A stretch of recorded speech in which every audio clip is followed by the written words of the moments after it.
আসসালামু আলাইকুম সম্মানিত খামারি ও কৃষক ভাইরা, আপনারা যে যেখান থেকে আমার এই ভিডিওটি দেখতে পাচ্ছেন, আমি সবাইকে জানাই ঘাস টিভি চ্যানেলের পক্ষ থেকে আন্তরিক শুভেচ্ছা এবং অভিনন্দন। তো আজকে আসলাম একটি ঘাসের জমিতে আপনাদেরকে দেখানোর জন্য। এটা হচ্ছে কি ঘাস ভাই? এটা হচ্ছে আমেরিকান গুয়াতিমালা হাইব্রিড ঘাস। দেখেন একটা ঝোপায় কি পরিমাণে ঘাস হয়ে আছে। দেখেন দেখেন একটি ঝোপায় শুধু পাতা আর পাতা, এরকম পাতা দেখা যায়, শুধু পাতা আর পাতা। এটা হচ্ছে পাতাযুক্ত আমেরিকান গুয়াতিমালা হাইব্রিড ঘাসে দেখেন এক একটা ঝোপায় দেখেন কি পরিমাণে পাতাযুক্ত ঘাস। দেখেন শুধু পাতা আর পাতা। এই ঘাসটার পরে জমিতে দেখেন শুধু ঘাস আর ঘাস।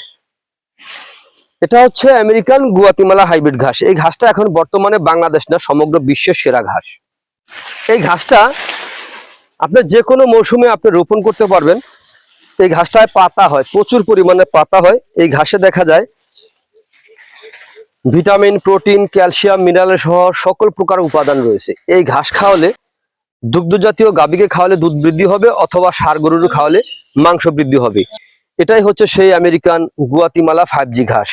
এই ঘাসের কোনো বিচি হয় না, এই ঘাসের কোনো ফুল হয় না। এই ঘাসের কোনো বিচি আপনারা সংগ্রহ করবেন না। বিচি সংগ্রহ করলে আপনারা ধরা খেয়ে যাবেন। এর কারণ এই ঘাসের কোনো ফুল হয়ই না। এই ঘাসের বিচিটা আসবে কোত্থেকে? অনেকে দেখা যায় এই ঘাসের বিচি বিক্রি করে। ভাই আসলে এই ঘাসের কোনো বিচি হয় না, মানে ফুলই হয় না, বিচিটা আসবে কোত্থেকে?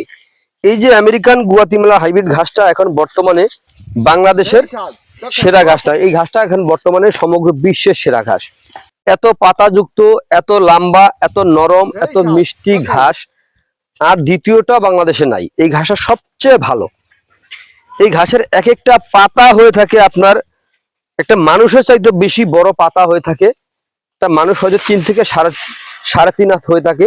আর এই ঘাসের একটা পাতা হয়ে থাকে প্রায় 4 থেকে 4.5 হাতের মতো লম্বা হয়ে থাকে একটা পাতা। এই পাতাগুলো এতটাই বড় হয়ে থাকে, পাতাগুলো চড়া হয়ে থাকে। এই ঘাসটা এখন বর্তমানে যদি আপনি রোপণ করতে চান না, এই ঘাসটা যে কোনো মৌসুমে আপনি রোপণ করতে পারবেন। হয়তোবা আপনার এঁটেল মাটি, বেলে মাটি, দোআঁশ মাটি সহ যে কোনো মাটিতে রোপণ করতে পারবেন, অথবা এই ঘাসটা এরকম জমিতে রোপণ করতে পারবেন যেই জমিতে জোয়ারের পানি অথবা বৃষ্টির পানি হচ্ছে আবার আস্তে আস্তে চলে যায়, এরকম জমিতে আপনি এই ঘাসটা রোপণ করতে পারবেন। এই ঘাস খাওয়াতে কোনো প্রকার মেশিনের প্রয়োজন হয় না। এই ঘাসটা গোড়া থেকে কেটে দিলে সম্পূর্ণরূপে এই ঘাসটা কিন্তু খেয়ে থাকে। তো আমি বলবো আপনারা যদি গরু অথবা ছাগলের খামার করতে চান, 2 থেকে 3 মাস আগে ঘাস চাষ করবেন।